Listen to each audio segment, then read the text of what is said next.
不管多少次，他只要是超时了，照样罚。而且第二次超时的话，这种基本上他再超时一次，这种门店就会被关掉了。众雷听到没？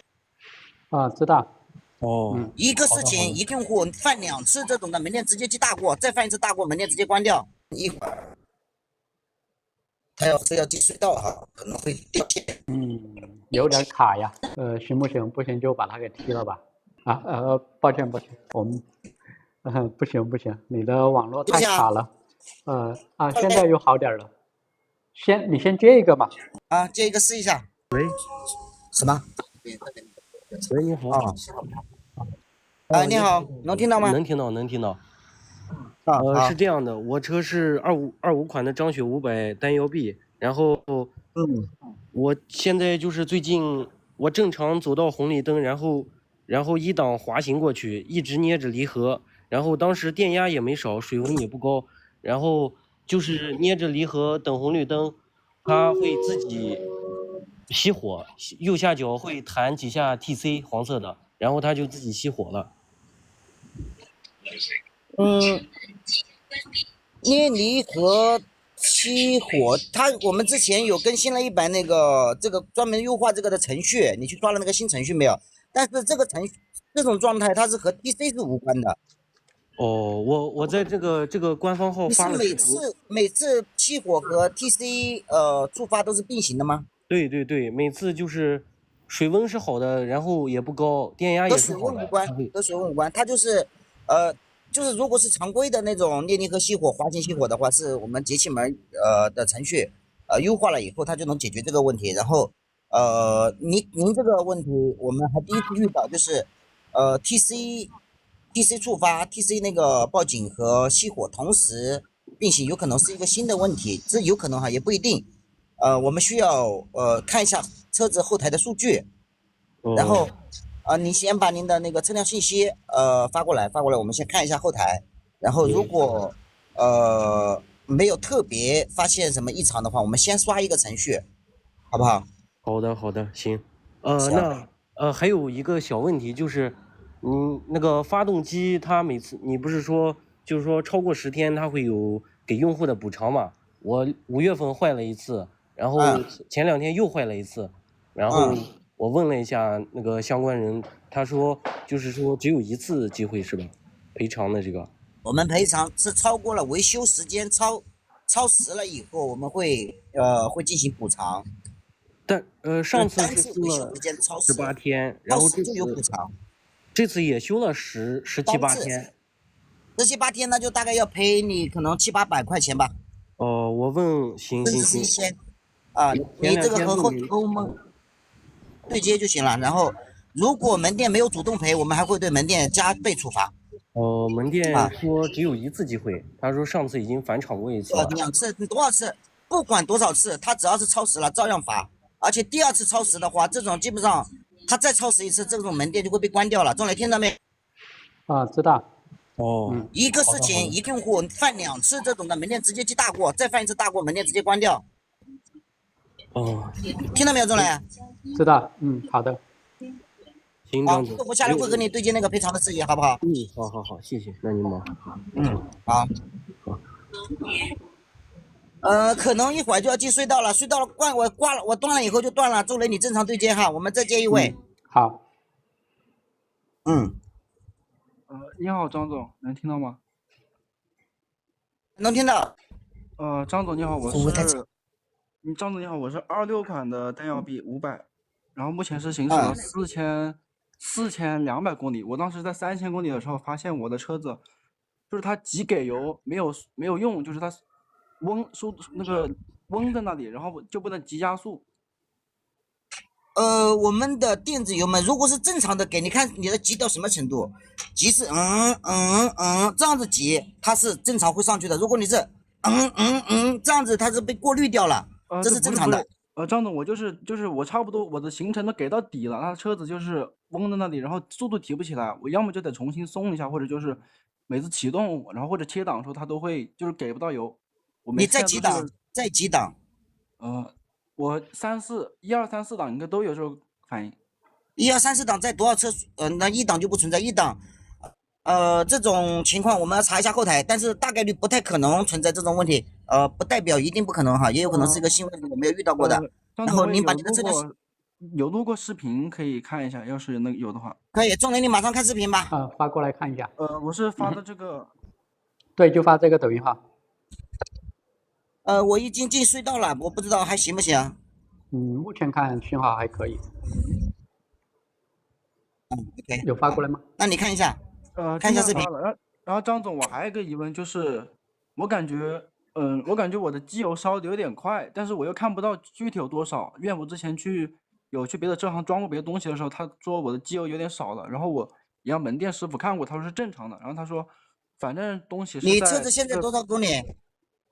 现在是4200公里差不多，张总。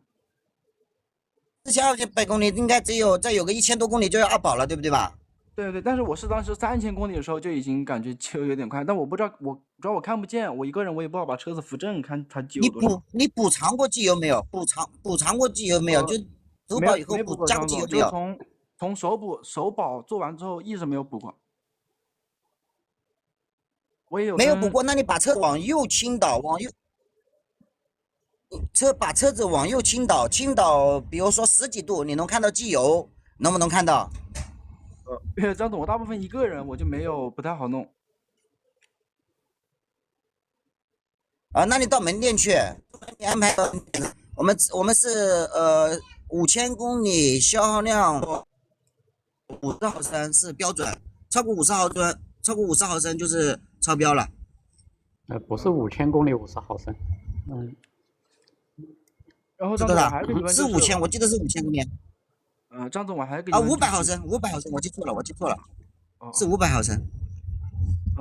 张总，我还有个疑问就是，这个可以直接到店检查的。好，您说。好的，我还有个疑问就是，我体验过我朋友的，他也是跟我同款车型嘛，26款的，然后他是白色的，我感觉我的后刹就是比较松，我也让就是门店师傅去踩过，他也说正常的，但是我想问一下，能不能给他调紧一点啊？他虽然后刹有，但是我感觉很软，就踩下去没什么感觉。我朋友的就比较实，它不是松和紧，应该就是它的行程小一点，你的行程大一点，是不是啊？对。你踩到1/2以内，它是能刹死的，这个就是正常的。到也有1/3甚至1/4也能刹死的，就是每台车，因为机制造这个东西它有公差，不是每台车的那个刹车行程都一样。只要你超过一半了，你刹车还刹不死，那这个就有问题，就需要排供气。好的，张总，我就感觉踩得很，我每次要么刹车，我得给它后刹给它踩到底差不多。你也可以拍一个视频过来，我们判断一下，好不好？好的，张总。好，然后你刚才那个视频终于打开了吗？看到了，现在。就是我不是分开去给了，我是直接给油给到底了，我的就是手已经不能再往下拧了。你是感觉没劲儿吗，还是什么？对，它就是怠速，它转速就嗡在那里，然后速度提不起来，我每次得重新给油，或者就是2次给油，或者等它一下，等它缓一下。你是在2档大概不到3000转的样子给了一把满油，对不对？对，它速度提不起来，差不多基本上就。它可以起来，但是从这个情况看哈，跟我自己之前骑的经历来看，是在差不多是在3000转左右的时候，突然给一把满油的时候，这个时候的它加速性其实并不是特别大，因为3000转的扭力还没有上去。对，它是需要你的转速慢慢起来。你如果1档也是这样，那是有问题的。3档3000转这样给。如果不是电子油门，如果是单缸车，可能闷死都有可能，就直接闷死。我1档也有这种情况，就是我每次起步差不多也有这种情况，有时候。没关系，这个其实可以看一下后台，它如果没有故障，就是一定没有问题。对，你可以就是因为我们能看到你的那个油门开过，能看到这个看从后台直接能看得出来有没有问题，好不好？好的，对，可以看得出来。因为这个问题困扰我很久了，我当时3000公里就有这个情况，后面也跟门店师傅说过。没关系。现在您跟我们说了以后，我就马上会告诉你，今天下播后1个小时之内就会告诉你有没有问题，好不好？好的，张总。好。好，谢谢张总。不谢。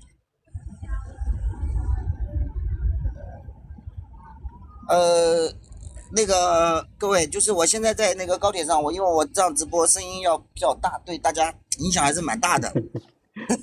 然后就有点奇怪，然后我就把剩下的工作交给我们的同事烧雷来完成，好不好？好的。好，拜拜，拜拜。我们接下一位。不是被我踢掉的哈。能听到吗？能听到，你说。那个我是26款的车主，我是4月7号提的车，然后我现在我的车的问题呢，就是出现冷启动缺缸的这个情况，然后就是已经去过很多次门店了，已经去了3周4，你是之前连过麦的那个吗？还是？啊，对，他就是到现在还是没解决。就之前是刷过那个程序是吧？对，我刷了程序以后，他还是不行，就是还是缺缸，然后后面他给我对，还是给我换了个火花塞跟喷油嘴，但是然后现在又出现缺缸的这个情况了，而且都是在冷车启动的时候吗？还是什么？对，冷车启动就是冷车启动的时候。而且这次缺的比较明显，我以前缺大概1-2分钟就能恢复，这次缺了，昨天还是前天我冷启动的时候，它缺了4-5分钟以后，它那个我做了那个喷水的那个测试嘛，大概过了4-5分钟以后它才恢复。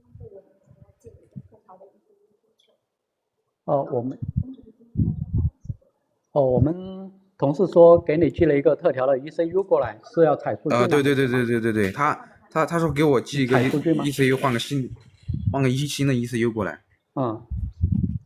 但是我的问题是，如果说这个 ECU 换上去以后，它还是不行怎么办？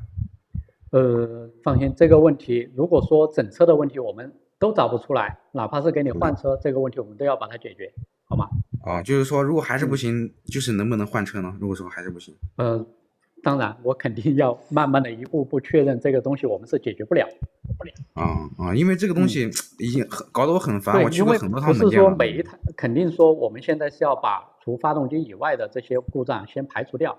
如果我们把其他的东西都排除了，都还是解决不了，那么这个问题可能是发动机的散差，这台发动机可能散差相对大一点导致的这个问题。当然前提是我们要先把发动机以外的问题做一下排除，然后确定一下它的根源是在哪。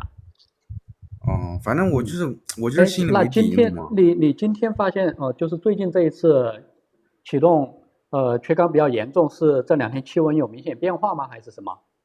也没有啊，就是正常，跟前几天差不多，就没什么特别的，就突然间今天的表现特别的差。对。OK， 就是比较明显嘛。就有可能这个 ECU 寄给你之后哈，就是我们工程师或者说我们的研发同事有可能还会到你现场来一趟。反正我的诉求就是不管怎么样，就是帮我把车弄。解决不好，我们给你换车。好，放心。因为这个问题我真的去了很多趟门店了，这是第4次去了。我去一次门店都要80公里。那这个就是你每次去的这个时间，我们是有做补偿是吧？对，超过3次，后面单独每次约你的时候都会额外给你做。这个他跟我讲了。好的。好嘞。好，谢谢。没问题了，谢谢。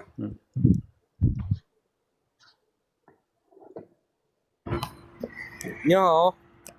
你好。就是我现在是820 6月1号提的车，现在1180公里，后刹的磨损跟1万公里的磨损差不多了，就全是沟。然后我视频已经发到后台了，你可以听一下，看一下。用手指讲。多少公里？1180。1180。对，这是一个问题，你先听一下吧。好嘞，稍等哈。好嘞。发过来了吗？早就发过去了，5点就发过去了。找不到吗？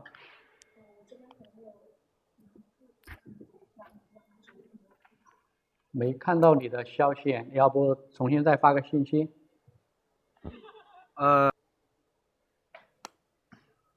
你平时用后刹用的多吗？还是说没怎么用后刹，它自己磨损的？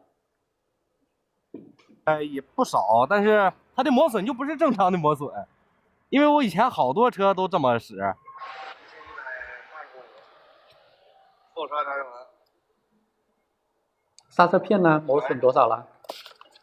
刹车片几乎没什么磨损。对，这个我看哈，这个应该跟刹车叫啥？就是我们刹车片，它里面的材质它是混合材料嘛。然后你看到的这个花纹，它并不是说正常影响的，你表面它摸起来，它会每一块刹车盘都会有不同纹路的。不是你，这个你可以听一下声儿，你听一下我用指甲抠的那个声儿，它非常拉手。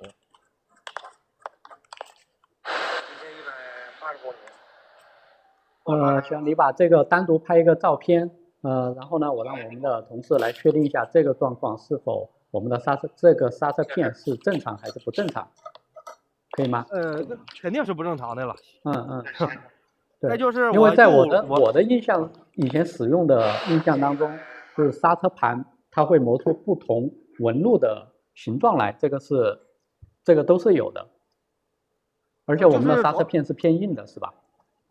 主要的问题就是它摸起来特别拉手，就它的磨损有点，我感觉有点大。我们把这个刹车片的配置的，就是摩擦系数会相比常规的车型来讲会偏硬一些，就是摩擦力会偏大一些。但是它比前刹它比前刹如果你后面用的比较频繁的话，它肯定会磨得比较多一点。没事，你先拍个照片过来，我让我们的研发同事先判断一下，这个在正常范围还是有。就向右打死推车的时候，它嗡嗡响，这咋回事啊？就感觉有东西什么蹭。这个目前来看还是一个比较普遍的现象，但是这个暂时来讲还不影响使用，我们的研发也在想办法对这个情况进行优化。行，这就发动机嘎啦嘎啦嘎啦响。发动机响了呀？如果你发动机响了，那是不是有问题了？对，你可以听听我视频，我发过了。有吗？是才出现的吗？你啥时候买的？有发过来吗？我们同事说没有啊。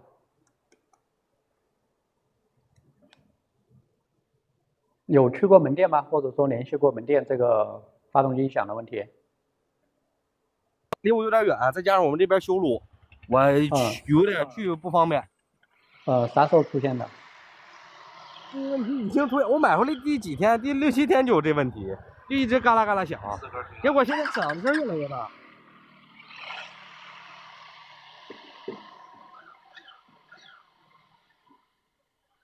我这里听起来感觉没什么特别的异常声音呢，要不大家听一下。好像轻微有一点点闪的声音。我对这个声音哈，我可能判断不是特别准确，我让我们的售后同事以及我们发动机同事，能不能让门店帮我把车拖回去，让他瞅一眼呀？OK， 可以安排。对，承德门店。就他这声就已经，看也看不出来了，你只有看着实车。安排回去给你检查一遍吧。行。好，没问题啊。好，这个拖车费用，我让我们公司给你承担这一次。好。但确实我对这个声音判断不是那么准确，稍后把这个视频也发给我们发动机的同事先判断一遍，可以吗？如果就是这个后刹磨损，它不是正常的磨损，会不会给我考虑换个盘呢？目前从我的经验来看，这个是没有问题的，就刹车片是偏硬的。行，那让门店来看看吧，它可能有点太硬了。行吧。那因为正常车的前刹不能用的比后刹还猛，不是后刹比前刹磨损大多了。如果说你使用后刹的频率偏多的话，这个它磨损的程度会高一些，也是很正常的。但是我骑车通常我都不用后刹，所以我的后刹几乎都是新的。没事，那就找门店看吧，那也没什么事。可以，好的，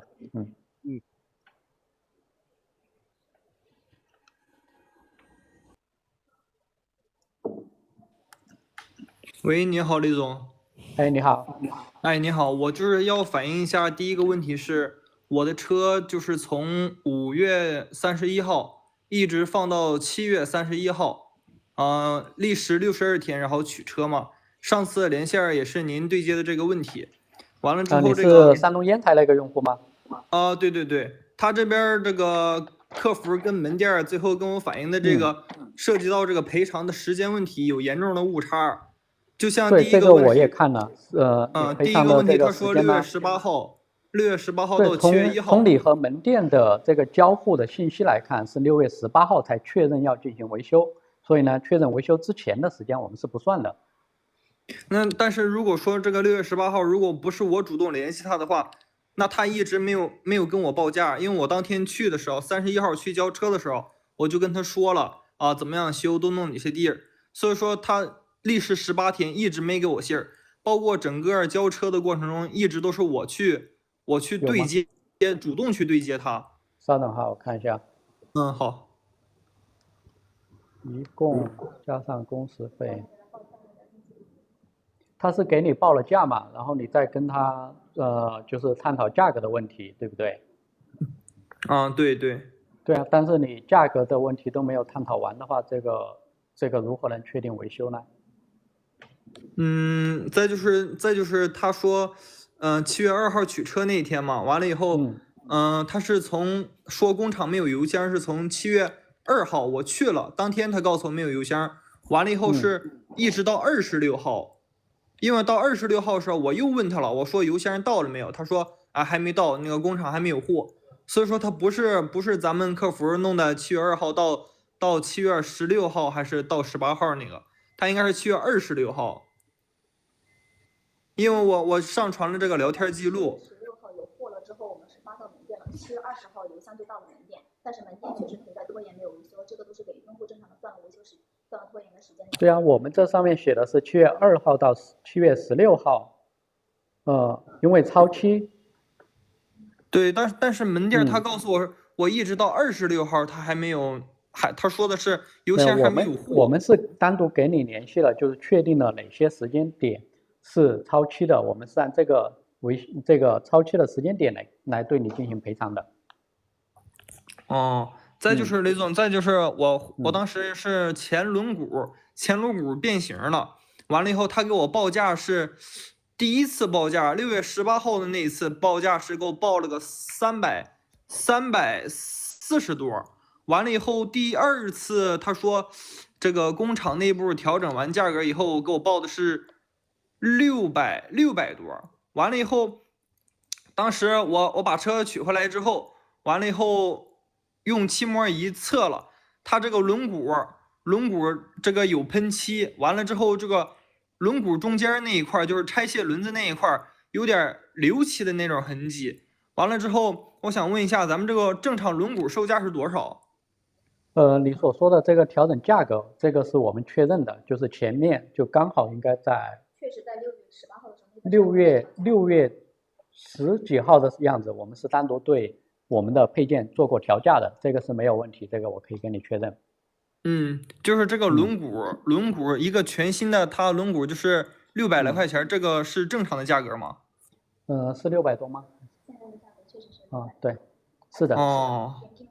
确实是定了轮毂的，不存在说旧轮毂的全部这个情况。是定的是新轮毂，对吧？对，对，我们也查了这个门店订货的这个记录，就是这个轮毂也是这个期间，就是在你维修给你这台车单独给你订的轮毂。再就是这个油箱的话，是从咱们工厂内部的话，它这个油箱油漆是不是一个数值，还是说这个不是说绝对一个数字哈？如果说这个我们现在新的标准是不允许油箱有多少次喷漆来的，这个我要去确认一下，就是不可能我们这个油箱的工艺不可能说，比如说你120的漆膜厚度，我们不可能说都是120，比如说它有一个偏差值如果说你对这个油箱有疑问，你可以把你测到的值你发给我们看一下，我们按正常的这个叫什么，就是工艺里边来判断它到底是不是返修过，或者说有过这种不合理的处理。行，好嘞，我就这些问题我明白了，雷总，本来就是想来确定一下。好。行，好嘞，行，谢谢雷总。好，再见。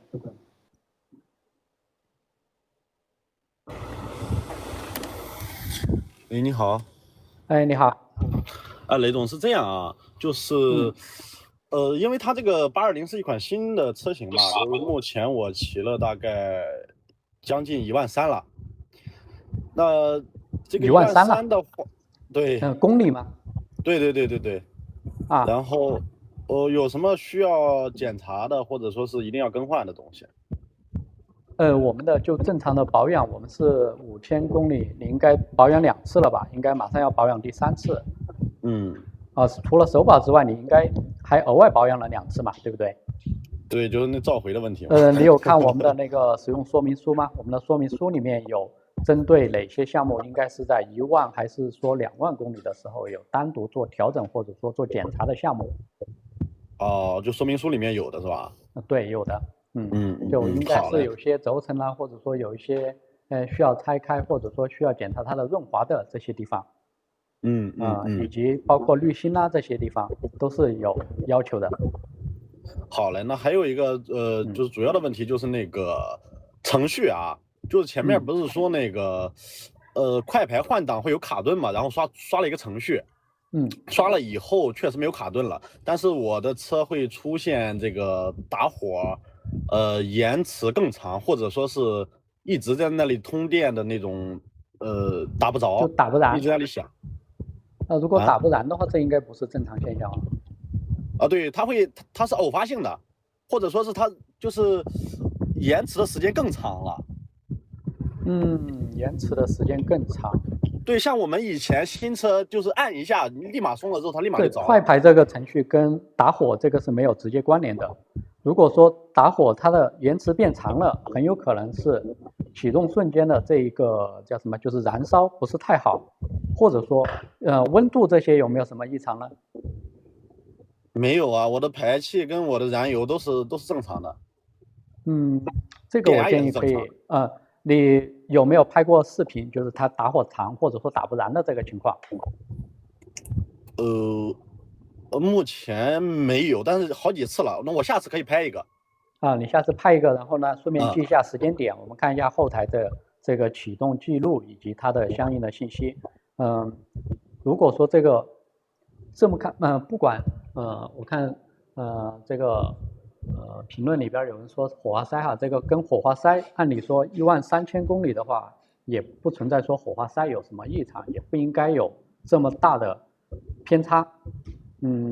你先拍个视频，我们判断一下，有可能要么就是我们到门店去检查一下是不是哪些地方不太正常，就比如说启动，就你现在出现的是启动不太顺畅，那有可能就是启动的混合气浓度可能不太好。那它这个是硬件问题还是程序问题呢？程序的话，我们程序这几个调的过程当中都没有对启动的这个程序进行调整。但是确实是这个要么点火线圈或者说火花塞这些有积碳，或者说某个缸3个缸的燃烧平衡性变差了，或者说就是像空滤器的进气产生了明显的变化，导致了3个缸的燃烧不太好。好嘞，那程序能不能给我刷一个别的程序啊？就是像那个工程样车的，或者说给我刷回去。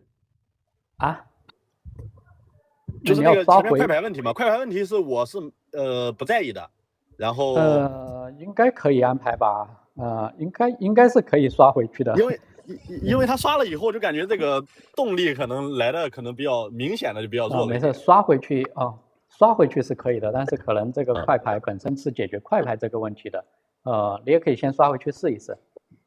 快排问题我无所谓，因为前面就是这个样子嘛。行，那你到门店重新刷一下，你联系一下门店，或者说联系一下我们的售后。那门店意思就问你们嘛，那个工程样车能不能给我刷一下？这个估计不太行，这个不太适合刷工程样车的，或者说我们测试的程序，这些是不适合对外的。行，那我就先把它刷回去吧，我到时候联系门店好了。好的，然后那个打火的话，我也到时候去门店上检查一下。看到有问题的地方，你或者说拍个视频，或者说记录时间是吧？对，或者记录时间。好嘞，好，谢谢。OK， 好，那就这样。好，拜拜。拜拜。喂，你好，听得到吗？你好。我的是26款的500，然后目前状况就是，我的火花塞有一个火花塞破损了，然后今天门店跟我讲要拆发动机返厂维修，我想知道这个返厂维修的话要几天修好？正常的话10天以内，就我们根据不同的地方对这个返厂的时间是有差异的，比如说重庆的地区可能7天还是8天就可以了，然后如果你比较远的话，根据物流嘛会有一点差异。你火花塞坏了，应该是有东西掉在气缸里了。对，它就是破损，掉在燃烧室里面了。对，如果掉进去的话，气缸或者说活塞，大概率会有破损，而且这个东西还不好取出来。那到时候因为我月底我要回上海，然后那车子到时候怎么办？修好了？月底？对，因为你现在在哪里？我现在是在河南信阳这个店。我是8号当天凌晨4点一路高速骑回河南，然后12点半到家的。然后刚回来之后，他这个车子出现问题了，然后他那个排气突异响，然后车子我是10号放到门店，到今天他找出来问题了。然后我月底我要回上海。你本来是从上海骑过来的吗？对。等于说你本来是在上海，然后在河南这边发生了故障，对不对？对。这样到时候车子给你修好之后，给你托运到上海。费用我们出。好的。好，谢谢。好，不客气。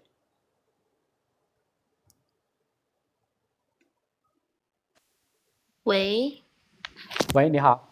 喂，雷总你好，我这边就是25款的这个张雪500的车主，然后我现在就是反映一下我的这个什么问题吧。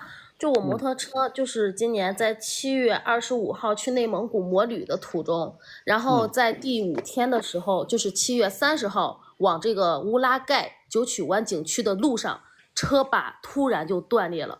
然后我给咱们后台也发的有这个视频，包括视频里边、照片里边都有这个位置和时间。确实是在摩旅的路上，去景区的路上正常骑行中，然后发生了这个车把断裂现象。回来了以后呢，就是当时的时候，我是给咱内蒙古那边，我先是给我们郑州，因为我是河南郑州的，我在郑州这边买的车，然后我给咱的这个售后打电话，然后他说让我联系咱内蒙古那边，但是那边的售后离我最近的售后还有400多公里，然后我给那个售后联系，他说这个售后去。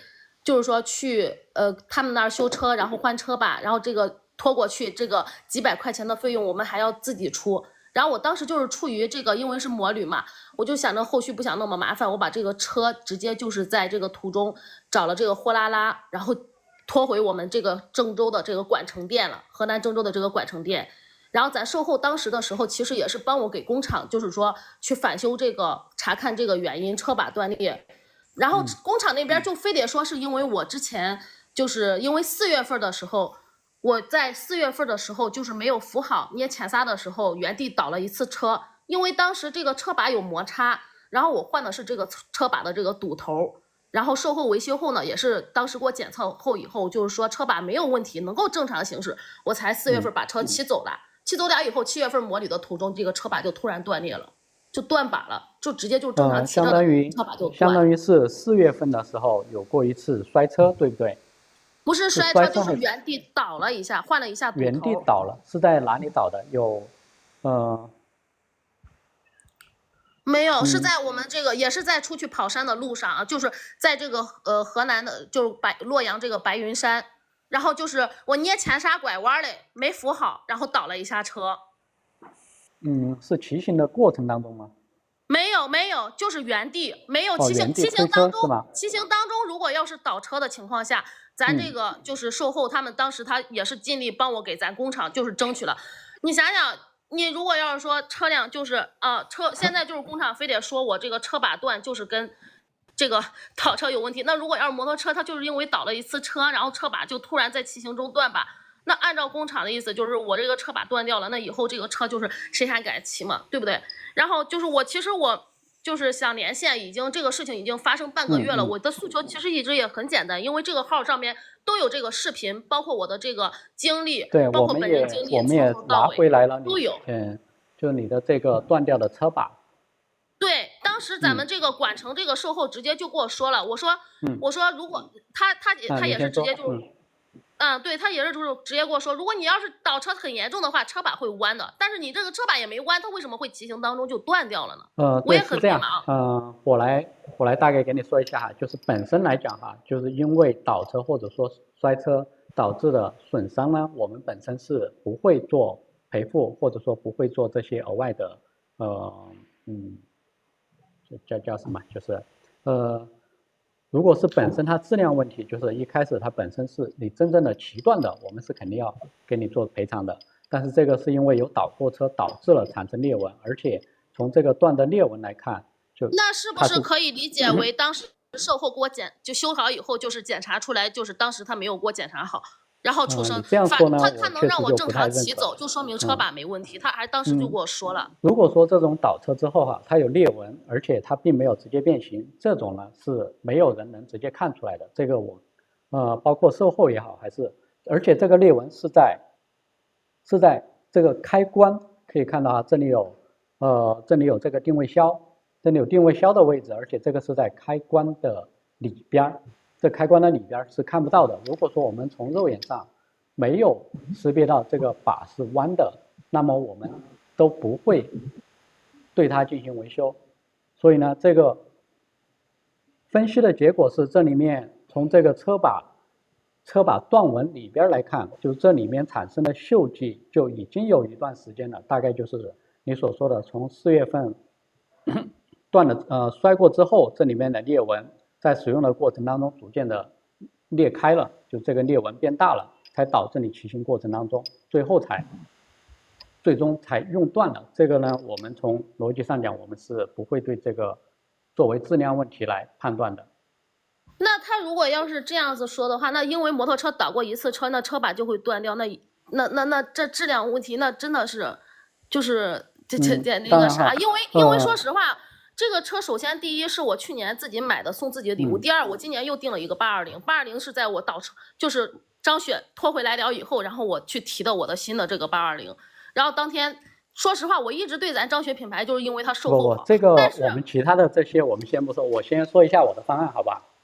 对，那你说你先听我说的方案，就你这个问题呢，其实我们收到的第一时间我们就已经和研发和质量单独对这样的一个断口做一个特殊的分析，确认它的受力是否在我们合理的范围之内。当然，这个受力的分析呢，我们现在已经和质量这边提交了质量的检测需求啊。如果说这个东西它属于一个我们正常倒车不应该断，或者说本来在我们设计合理的范围之内，我们是不做赔付的。但如果说我们分析完之后，这个断点它不在，就是超过了我们本来设计的要求啊，那这个我们就是不做赔付的，好吗？我知道呀，那我们大概会在1周内给你回复，就这个东西我们单独给你做一个回复，确定它如果是质量合理范围之内，我们不做赔付。如果说这个东西超过了我们认可的受力范围，我们这个就不做过多的处理。但是其实雷总，我想说的是，就是售后回来确实是帮我，就是说去争取。但是这个就如果要是说因为这个倒一次车，而且就是突然出现断把，我现在是人没事，如果要是在高速上发生这个事故的话，那只能怪这个车主活该嘛，对不对？你这样说我就不太想跟你探讨。不是，我没有别的意思，我只是说一下，就是我自己的这个。因为确实这个摩托车你倒一次车，然后车把就会断裂。它的触点，就是它接触地面的点和它的角度，会导致它的受力会完全不同。就是本身倒地导致的这些问题，我们是不做过多的去探讨，我们只需要确认我们正常倒车的，我们也有做过侧倒测试，就它在一个合理范围之内，或者说它超过了我们该有的设计极限。这些是我们都有一个这点我能理解。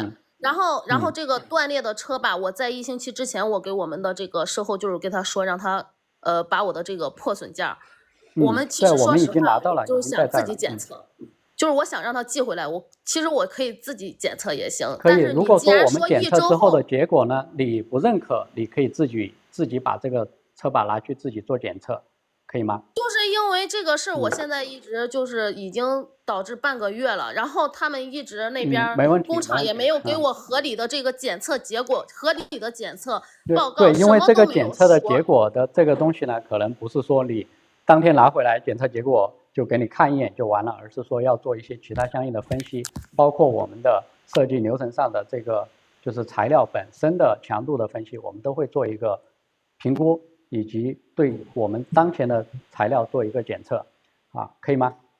那可以，那如果要是这个情况下，你们如果要是说能够1周之内给我结果的话，我就再等就行了，好吧？就是这个意思。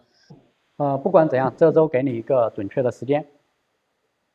啊，行，就是说的是1周可以是吧？应该在一周左右吧。行，那谢谢你啊，雷总。好，行。好，下一个。喂，你好，雷总。喂，你好。就是我想问一下子，你们那个就是后期出的那个程序，然后对于那个代数的，就是说提升这方面，好像并没有太大的作用。什么车？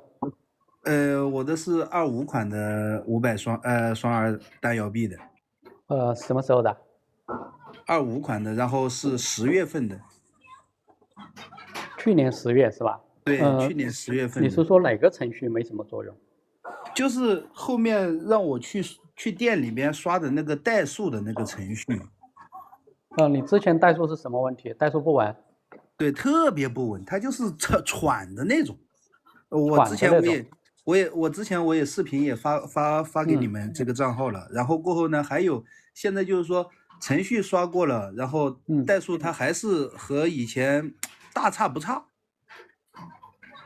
代数和以前大差不差，对，它还是一直然后你们那个客服回复我的是说让我去刷这个程序，刷了之后，然后他们自己就是说你们自己会看那个后台嘛，看后台的那个数据嘛。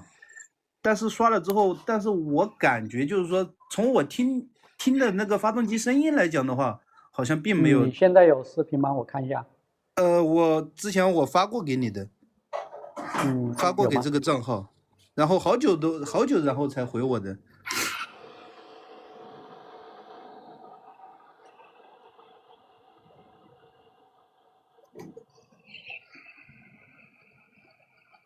听起来是有一点喘，这是冷机还是热机的时候？冷机、热机的时候都会有这种状况。有检查过火花塞或者说高压包这些吗？我之前去店里边的时候，他给我检查过那个充电器的那个那个模块，然后但是火花塞没有检查过，然后高压包检查过。火花塞没有检查。对，就火花塞没有检查。以前是什么时候出现的？就是后面刷这个程序之前。刷这个程序之前大概是在1个月之前，然后就开始出现了。现在多少公里？现在是7300左右。7000公里。去年10月的车。对。高压包这些检查是有更换过吗？没有更换，就是检查，然后还有就是，他就检查了一个高压包，然后还有一个充电模块。这样我们同事呢稍后晚点跟你联系，就是我初步怀疑哈，就有可能某个高压包有点不太正常，或者说火花塞不太正常，可能需要对调一下，或者说换一个新的高压包，或者说火花塞来检查一下。那就是说这些费用呢？这个检查是不收费的。哦，那就是说还有一个，我想反映一下子，就是说它的那个右侧的那个边盖，就是离合大鼓上面的那个上面那里，就是中缸和离合大鼓那里，然后过后有油渍是什么个情况？而且油渍还比较厚。哪个是边盖上的吗？就中缸和那个离合大鼓，然后边盖上面。箱体，那就是发动机边盖了。对，就中缸那里，中缸那个位置。看一下。照片我之前没拍，但是我看了一下，但或者后面我可以拍一个照拍给你。片发过来，我看可能是那个密封垫需要换一下，或者说需要重新检查一下边盖的扭力。还有一个就是像之前连线的那一位说的是机油，好像我也是有点看，从机油窗那里我也倒过下来看了一下子，好像也有点看不到的样子，是属于正常的吗？你往右边，你往右边多倒一点，看机油消耗量到底。因为你才7000公里嘛。啊。上一次保养是多少公里做的？上一次保养是在好像是在3000多吧，3600多吧。3000多，3600多了，也有又跑了3000多公里了。你往右边测一下，看看大概要倾斜多少的角度才能看到机油。如果说倾斜的非常多的话，说明机油量明显就比较少了。哦，那这种就如果说是烧机油的话，可能需要返厂。哦，好吧。那我到时候我或者是明天，然后过后我给你拍一下那个边盖的问题吧。对，你不是这个怠速这个问题，可能要到门店去检查一下嘛。你去的时候让门店顺便看一下机油消耗是不是正常的。好的，谢谢雷总。好，不客气。好，再见。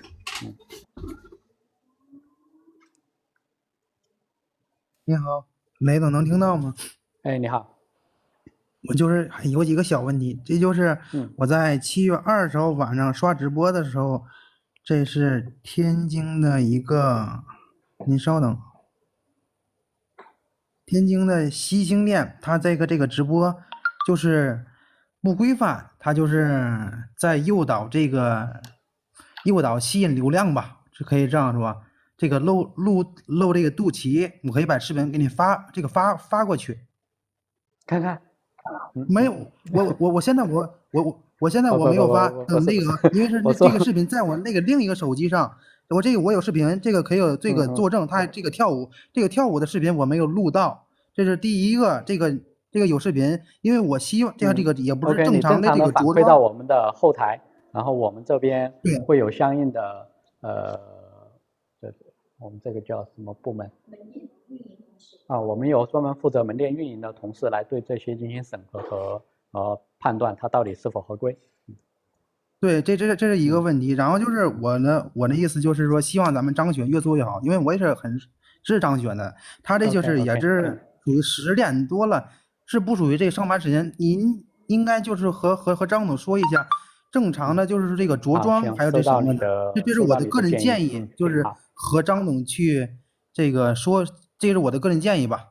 还有一个就是你既然投诉过来，我们这边负责运营的同事去做一下审核啊。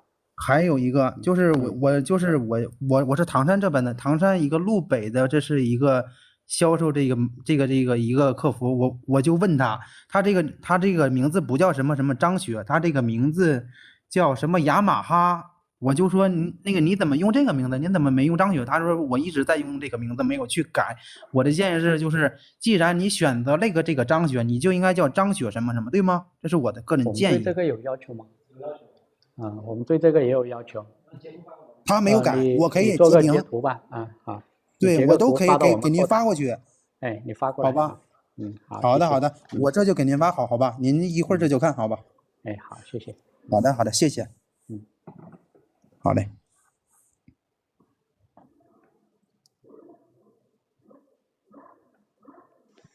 喂，你好，雷总。喂，你好。就是车子的话，就是关 ABS 和 TC 的话，它正常的话就是70-80码的话，它刹车的话，车子它会不会左右打方向，来回大概打了有6-7下的一个样子，然后才甩出去的，这是正常的吗？就是它练刹车的时候，就是你在骑车的过程中关闭 ABS 和 TCS 的，然后我前面的话对全部关闭的，然后我就刹车，刚开始的时候刹车是捏的，因为i5款的它那个刹车它是偏软的，它不像i6款的话它有点硬，是吧？偏软的话你刹了之后是什么现象？就是我刹车之后，然后不对劲之后，刹了一段距离之后。大概是前轮已经抱死了吗？还是后轮抱死了？不是前轮抱死。如果它前轮抱死的话，我发现它不可能左右打方向，就是来回打，像那个死亡摇摆一样，不会打个6到7下的一个样子嘛。它要么就是关闭的这种情况，要么就是刹死，要么就是翻跟头嘛，要么就是直接侧滑出去了嘛，对不对？你是前轮滑了还是后轮？你说的是这种就是关闭 ABS 和 TC 的情况下，你刹车然后前后都刹，是不是？对，然后的话前后都刹，然后车子就类似于出现于死亡摇摆。对。其实你这种情况下，它即便没有完全抱死哈，我从这个猜测里面，大概率你是后轮是已经脱离地面了，就有这种。虽然它是这样哈，我们的死亡摇摆它是什么个意思？死亡摇摆是轮胎介于滑和不滑之间来回的切换，就是它滑了一下，马上又脱转了，就是它轮速和地面的和车速它没有完全匹配上了，导致的就是我轮子不断的在地面的摩擦力和滑动之间来回的切换，才出现这样一个滑移。就是那个方向出去左右打，然后就甩出去了，是吧？对，其实它已经是从你这个描述来看，已经是第一下的时候轮子就已经滑了，滑了之后它就来回出现，不断的重复这个恢复摩擦力它好像当时速度就70-80码，然后我是轻捏的，然后后面的话大概在50多码之后再重捏了一下，然后才导致这种情况，然后就是这种情况是正常的，是吧？这个我们不建议你关闭 ABS 和 TCS 行驶，这个你关闭了之后出现这个状况，对，它会出现状况，跟路面以及跟你的当时的路面的平整度也好，摩擦力也好，都会有很大的关联。那好的，没问题的，谢谢。好。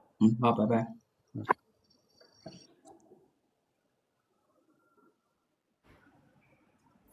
你好，雷总，听得到吗？你好。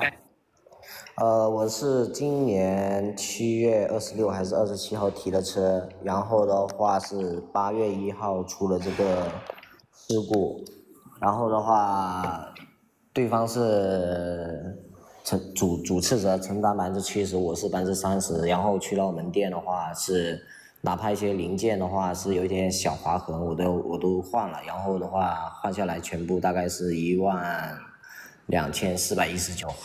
好像也是包含工时费吧。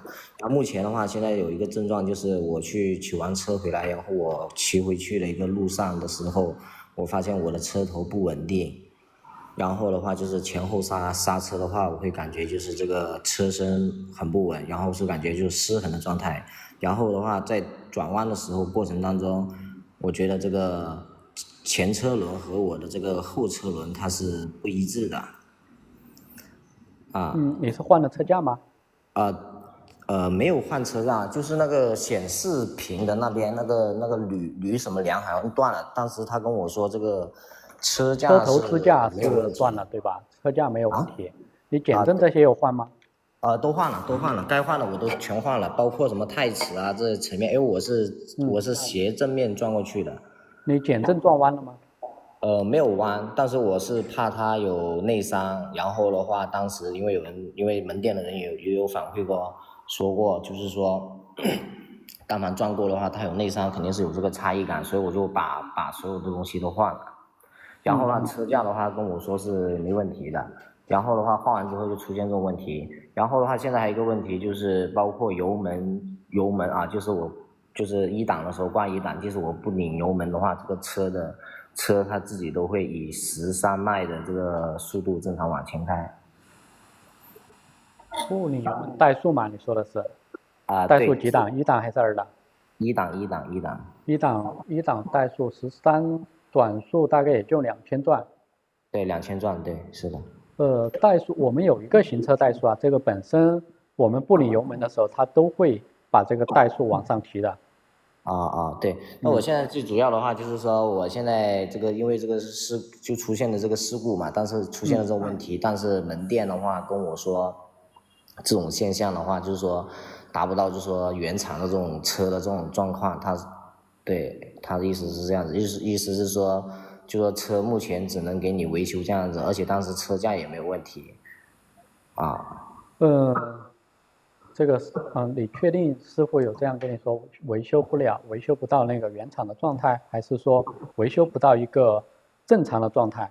维修不了原厂的状态，这是第一点，然后也维修不到原厂状态呢，这个是没有问题的。但是如果说维修不到一个正常状态，这个是不合理的。啊，对，我现在就是目前我觉得开的时候就是不合理的这个状态，啊，他说有一些瑕疵，但是我说这那不单单具体瑕疵是什么瑕疵呢？就我刚跟您说的呀，这个车头不稳定啊，刹车呀，还有转弯呀，轮胎前后轮胎不一致呀。车头不稳定是龙头摆的比较明显吗？还是不摆？有换过方向座吗？你所说的方向座是前头吗？对，不是前头，是上三星、下三星以及就是都换了。都换了。都换了。如果这个地方我猜大概率是上三星的这个锁紧螺丝的松紧度可能不太够。如果你感觉特别晃，那这个上三星的这个锁紧螺丝力值可能稍微差了一点，重新去调一下就好了。但是的话还有一个点，就是我觉得转弯的时候，就是这个轮胎，我觉得这个前后轮的轮胎不一致。对，不一致。对，就是我感觉转弯，我就感觉我要倒车了，就是如果说转一些弯。胎压这些检查过没有？如果胎压不好的话，也会出现这个现象。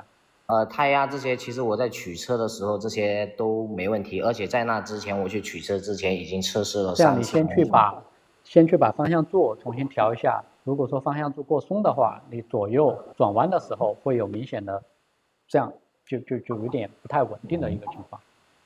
对，现在意思是说，就是说，如果说去正常换这种，因为当时他跟我说换配件的时候跟我说他能给我把车弄好，但是就包括您刚刚所说的，就是说我的车架。这样你是在哪家店？我让我们的售后同事来跟一下，看这个维修的这个技能是否 OK， 好吗？河南南阳店。OK。然后就是然后的话，因为我昨天已经联系到客服了，因为我这边准备就是要返厂。对。返厂。对。为什么要返厂呢？因为我觉得这个，因为我大概给了他10天的时间吧去弄，然后主要换配件也没有说修，因为我所有东西都是换了，没有修，而且车架也没问题。对。这样车子呢，我们还是先到门店，然后我们的售后同事单独来跟一下这个维修的情况，以及他确认他是否 OK， 可以吗？是这样子的，雷总，我已经跟您描述过了，就是说，他们目前觉得这个车是没问题的，觉得是我这边有可能是心理上的一个问题，明白吗？因为我撞过嘛，知道吧？所以说为什么我要选择去返厂，而并不是说再拿这个车去门店，因为在那之前我已经让我们测试了3次，前后有3个。原则上来讲，我们是不把车辆返厂的，除非是特别有重大的质量问题。如果你要坚持要返厂的话，我们也可以，但是呢，返厂的费用需要你个人承担。那是这样子的啊。但如果说你返厂确认这个东西，首先呢，我们是要求是门店要做这个维修的作业以及任务，他没修好呢，我们可以去考核他，也可以去培训他，要求把这个车修到一个合理的，培训他达到一定的合理的该有的技能水平，以及维修到所有该有的技能，他必须得具备，是吧？对。但是如果你额外要求的这个返厂呢，我们本身是不支持的，即便是我们要去门店做培训也好，要去做相应的事情也好，那也是在这个门店。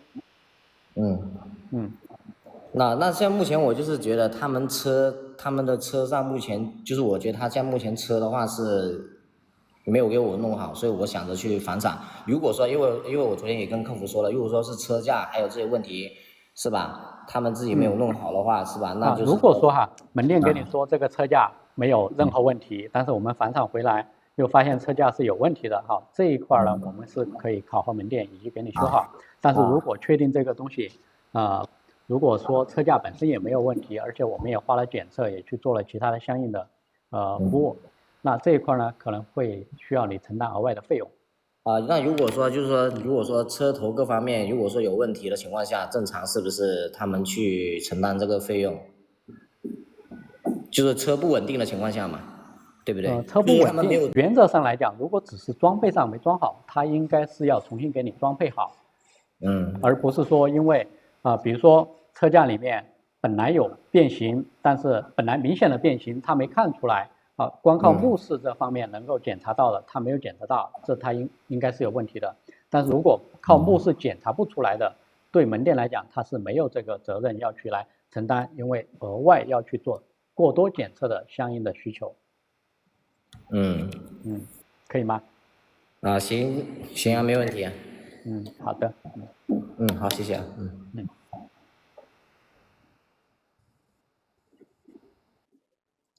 时间到了，是不是？那今天就到这，好，拜拜，各位。